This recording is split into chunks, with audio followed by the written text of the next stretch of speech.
हर तरफ प्यार की बरसात हो गई, हर तरफ प्यार की बरसात हो गई, जिससे डरते थे वो ही बात हो गई।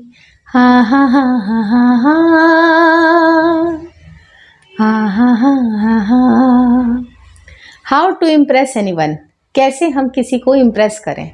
कई बार जो पहली मुलाकात होती है वो पहला इंप्रेशन होता है, और पहले इंप्रेशन में हमें क्या करना चाहिए, क्योंकि बहुत सारी चीज़ें हम नर्वस होकर बिल्कुल बिगाड़ देते हैं।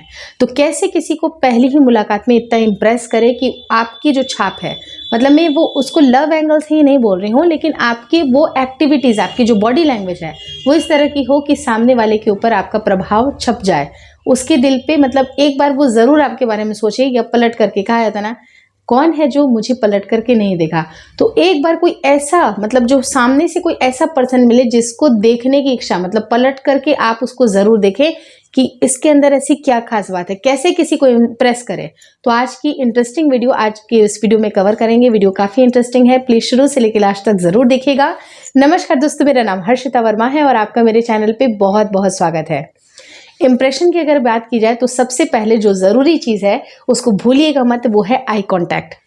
आई कांटेक्ट बिल्कुल रखना है। अब देखिए, जैसे कि मान लीजिए कि मैं ही आपसे बात कर रही हूँ, मिलियंस ऑफ लोग मुझे देखते हैं, तो अभी क्या होता है कि मैं अगर अदर चीज़ पे या स्क्रीन पे ऐसे करके देखूँ, या इधर उधर देख के बात करूँ, हाँ इधर देख के बात करूँ, उससे कोई भी फर्क नहीं पड़ेगा। लेकिन हाँ, जब मैं आपकी तरफ देखती हूँ, जब मैं 1 to 1 आपसे बातें करती हूँ, तो चाहे लोग आपको, मतलब कितने भी सारे लोग मुझे देख रहे हैं, लेकिन उनकी फ़ोन की स्क्रीन पे, उनके लैपटॉप की स्क्रीन पर मैं ही आपको दिखाई दे रही हूँ, यानी आपको लगेगा कि मैं ही आपको देख रही हूँ। उसी तरह से सामने वाले के साथ अगर आप बात कर रहे हैं तो आपकी आई कांटेक्ट का मैटर करना बहुत ज़रूरी है, कि आप आई कांटेक्ट को मेंटेन करें। कई बार क्या होती है, हमारी तो हालत ही पतली हो जाती है। एक ऐसा इतना सुंदर सा लड़का या इतनी सुंदर सी लड़की, बहुत अपना हमारा क्रश, उसके सामने में भी शायद हम आंखें नहीं मिला पाते हैं। लेकिन आपका जो पहला इंप्रेशन है, कभी भी अगर आप उनसे बातें करें, आई कांटेक्ट को ज़रूर मेंटेन करें। थोड़ा सा हो सकता है कि आपको प्रैक्टिस करने की ज़रूरत है अकेले में, लेकिन आई कांटेक्ट आपको ज़रूर रखना है। आई कांटेक्ट से होता क्या है कि जो आपका फेशियल एक्सप्रेशन है वो दिखाई देता है कि एग्जैक्टली आप किस चीज़ के बारे में बातें कर रहे हैं। वो अट्रैक्शन आपके चेहरे पर भी दिखाई देगी। आप कुछ भी बातें बोल रहे हैं, और देखिए, बातों का जो प्रभाव होता है ना, वो 80% होता है, लेकिन जो आपके जो आपने शब्द यूज़ किए, मे बी आप कोई भी लैंग्वेज यूज़ कर रहे हैं, उससे कोई फ़र्क नहीं पड़ता है, उसका प्रभाव सिर्फ और सिर्फ 20% होता है। लेकिन 80% जो प्रभाव होता है वो आपके फेशियल एक्सप्रेशन का होता है, आई कॉन्टैक्ट का होता है, कि आपने किस ढंग से बातें की। बहुत सारे लोग हैं, बहुत ही अच्छी बातें बोलेंगे, लेकिन उनके बात करने का तरीका इतना हार्श होता है ना, कि वो अच्छी चीज़ें भी बुरी दिखने लगती हैं। लेकिन आपको, अगर मान लीजिए कि आप किसी से डिसअग्री करते हो, किसी की बात आपको बिल्कुल सही नहीं लगती, आपको बोलने का एक तरीका है, आप उसको इस तरह से बोले कि नहीं, मुझे ये चीज़ें बिल्कुल पसंद नहीं है, या आप अपनी बातों को कितने अच्छी तरीके से प्रेजेंट कर रहे हैं, इसका एक बहुत बड़ा प्रभाव होता है। तो 20% जो असर होता है वो आपके बातों का, शब्दों का होता है। लैंग्वेजेस आपने क्या यूज़ किया है, कुछ गड़बड़ भी कर दिया, या इंग्लिश बोल रहे हैं तो इंग्लिश कुछ गड़बड़ भी हो सकती है, तो उसका प्रभाव सिर्फ 20% है। लेकिन 80% जो प्रभाव है वो आपके फेशियल एक्सप्रेशन, आपकी बॉडी लैंग्वेज, आप किस तरह से आप सामने वाले को कितना कंफर्टेबल फील करा रहे हैं। क्योंकि ये दूसरा पॉइंट मैं बताने वाली हूँ, कि सामने वाले को भी कंफर्टेबल फील कराना। आपकी बातों से इतना ज़्यादा डोमिनेटिंग ना लगे, क्योंकि सामने वाला भी पर्सन इक्वली अपने आप को इम्पोर्टेंट मान रहा है, और उसको भी आपको इस तरह का बनाना है कि उसकी भी कीमत है, उसकी भी वैल्यू है। तो वो चीज़ें, वो शब्दों में आपके झलकना चाहिए, और जो सामने वाले के साथ आपको बहुत ज़्यादा डोमिनेटिंग होके बात नहीं करनी है। हो सकता है कि ये पर्सन टू पर्सन वेरी करे। मान लीजिए कि आप एक बॉस हैं और एम्प्लॉय के साथ बातें कर रहे हैं, तो वो डोमिनेंस थोड़ा सा झलकना भी चाहिए, क्योंकि अगर वहाँ पर आप फ्रेंडली हो जाइएगा तो वो नहीं चलेगा।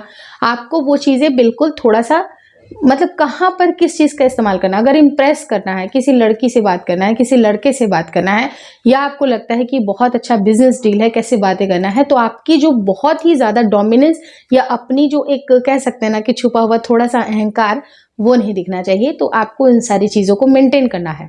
तीसरी चीज़ देखिए क्या होती है, कि आप सामने वाले को उनसे ज़्यादा ज़्यादा क्वेश्चंस पूछें। अब देखिए होता क्या है कि जब हम किसी से बातें करते हैं, हम ही बोलते जाते, सिर्फ बोलते ही रहते, अपनी ही बातें करते हैं। मैं तो ये किया, मैंने तो इस कंपनी में ज्वाइन किया, बहुत अच्छा पैकेज है, मेरा तो ये है, मेरे तो बहुत अच्छी जॉब है। सिर्फ अपने अपने मैं अपनी ही बातें करते रहेगा तो सामने वाला पर्सन इतना इंटरेस्ट नहीं दिखाएगा। लेकिन एक बार अगर आपने उनको पूछ लिया, हल्की सी अपनी बातें बताइए शॉर्टकट में, थोड़ी सी 1-2 लाइन, उसके बाद आप उनकी बातें करना शुरू करो। आप बताओ आपका क्या चल रहा है, अच्छा जॉब आप कहाँ कर रहे हो, फिर आपका क्या सीन है, और आपको ऐसे क्वेश्चंस पूछने हैं जहाँ पर हाँ और ना की गुंजाइश ना हो। चौथी बहुत इंपॉर्टेंट टिप है, इसको मेंटेन ज़रूर करिएगा कि जब भी अगर आप बातें करो, आप उनसे हाँ या ना में, जैसे मान लीजिए कि तुम मेरे साथ आज शाम को जा सकती हो, वो हाँ या ना बोलेगी इस तरह का, या फिर वो हाँ या ना बोलेगा। तो आपको ऐसा नहीं करना है, आज तुम्हारा शाम का क्या प्रोग्राम है, क्या क्या करने वाली हो। आप उनसे ऐसे क्वेश्चंस पूछो जहाँ पर उनको ज़्यादा बोलने का मौका मिले। जितना ज़्यादा वो आपके साथ ओपन अप होंगे या होंगी, तो आपका जो कनेक्टिविटी है ना वो ज़्यादा बिल्डअप होगा। तो आप उनको बोलने का मौका दें, आप उनको समझाएं। और कई बार जब आपको लगता है कि हाँ या ना से चलेगा, तो वो क्वेश्चंस आपको थोड़े से बीच बीच में डालने हैं।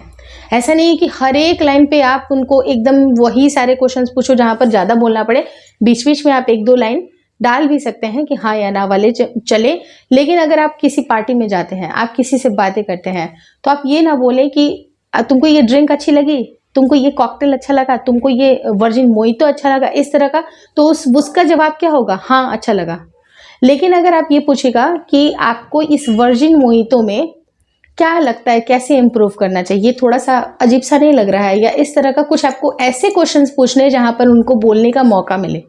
आप उनको जब ओपन एंडेड क्वेश्चंस अगर डालते हो ना, सामने वाला जितना ओपन अप होता है, या फिर सपोज आप उनसे पार्टी में मिले हो, तो आपको डांस करना पसंद है, उसका जवाब सिर्फ ये होगा हाँ या ना। लेकिन डांस में आपको कौन सा स्टेप अच्छा लगता है, आपको लगता है कि ये थोड़ा फंकी नहीं हो गया, ये बहुत ज़्यादा जो इस तरह की, मतलब जहाँ पर आप और भी चीज़ें बोलने का स्कोप आप अगर डालोगे सामने वाले को, तो आप समझ रहे हो कि मैं आपको क्या समझाने की कोशिश कर रही हूँ, तो आपको उसी तरह से एक्ट करना है। चाहे अगर आप कॉलेज में पढ़ते हो, कॉलेज या ट्यूशन्स हैं आपकी, क्लासेस हैं, कोचिंग है, तो आपको सिर्फ तुमने क्लास अटेंड किया ये नहीं पूछना है। क्लासेस अटेंड किए थे तो मैम ने कुछ और तो नहीं बोला था, क्या क्या बोला था मैम ने, मतलब या तो फिर सर ने क्या बोला था, कुछ ज़्यादा तो हमारे बारे में नहीं बोल रहे थे, या फिर कुछ ऐसा तो नहीं है ना कि जो मुझे जानने की ज़रूरत है। कुछ इस तरह के बहुत सारे जो सवाल, मतलब सवाल आपके एक ही होने चाहिए, लेकिन उसके आंसर्स उस लड़की को या लड़के को देने में थोड़ा सा लंबा थोड़ा सा उसको देना पड़े, उस तरह के आपको ओपन एंडेड क्वेश्चंस पूछने हैं। ये तो रही चीज़ें। और 5वीं इंपॉर्टेंट चीज़ कि आप खुद भी एज अ पर्सन भी बहुत अच्छे होने चाहिए। चेहरे पे एक स्माइल, क्योंकि देखिए पूरे चेहरे में जो सबसे खूबसूरत आपको बनाता है ना, वो होता है आपकी स्माइल। आप अगर किसी को स्माइलिंग, अगर मान लीजिए कि गुस्सा आ रहा है, ठीक है गुस्सा कर लीजिए, लेकिन आप ये, जैसे मान लीजिए कि किसी बच्चे ने बहुत शैतानी कर दी, तो ये ऐसे करता है, इसकी माँ ने इसको कुछ नहीं सिखाया, इसको ये नहीं किया, इसके परिवार वाले इसको कैसे संस्कार दे रहे हैं, ये सब नहीं, वो चेहरे पे इतना नहीं आना चाहिए। हम बोले बाबू आप बहुत गलत कर रहे हो ना, आप गलत कर रहे हो ना ये चीज़, तो आपको डांटना नहीं है, लेकिन वो स्माइल है ना, वो अच्छी सी स्माइल, आप चाहे उसको किलर ही स्माइल क्यों ना बोल दीजिए, लेकिन स्माइल अपने चेहरे पे रखिएगा ना, तो वो जो खूबसूरती है वो तो बढ़ेगी, और लोगों को वो चीज़ें ज़्यादा हर्ट नहीं होगी दिल पे, क्योंकि आप जैसे बोल रहे हैं उसका बहुत बड़ा प्रभाव पड़ता है। तो एक स्माइल रखिए, मना कर दीजिए किसी को बिल्कुल सिंपली कि नहीं ये मेरा टाइम है, मेरा खुद का मी टाइम है, ऐसे बोलिए नहीं मेरा खुद का मी टाइम है, आप अलाउ नहीं करोगे आपको इसमें। तो स्माइल रखते हुए हाँ बिल्कुल ऐसी बातें करो, देखो कितना चेंजेस आता है। और ये इतना ड्रास्टिक चेंजेस है ना, आप अपने घर पे, ट्यूशन्स में, क्लासेस में, किसी के साथ भी करके देखिए, वर्क करती है। और आपको इतना अच्छा लगेगा ना, आपसे सब इतना इम्प्रेस हो जाएंगे। बहुत सारे लोग मतलब खुद बोलेंगे यार ये कितनी खुशनुमा रहती है, यार कितना खुशनुमा ये, इसका चेहरा कितना हंसमुख है। आप गुस्सा भी करोगे, आप किसी को मना भी कर दोगे ना किसी बड़े चीज़ के लिए, कोई दिल पे हर्ट नहीं होगा। तो आपको ये समझने की ज़रूरत है कि कहाँ पर आपको कौन से शब्दों का प्रयोग करना है, कैसे किसी को इम्प्रेस करना है। मैंने पूरा अच्छे से बता दिया।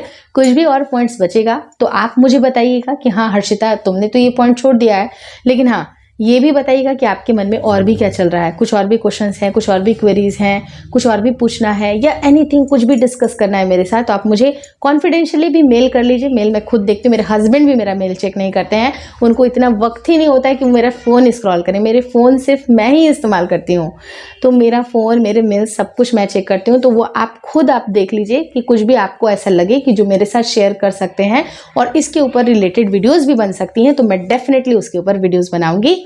Hopefully this video helps you. अगर वीडियो अच्छी लगी, इंटरेस्टिंग लगी, चैनल भी अच्छा लग रहा है, तो चैनल को एक बार सब्सक्राइब का मौका दें और इस वीडियो को लाइक करके अपने दोस्तों के साथ शेयर करना मत भूलिए। चाहे आप हो सके तो अपने व्हाट्सएप के स्टेटस पे लगा दीजिए, थोड़ा आपके भी बहुत सारे कॉन्टैक्ट्स हैं, वो भी मुझे देख लेंगे, अच्छा लगेगा, मेरे सब्सक्राइबर बढ़ेंगे। तो इसी तरह से विन विन सिचुएशन होनी चाहिए, मैं आपकी मदद करूँ, आप मेरी मदद करें। Thank you so much for watching.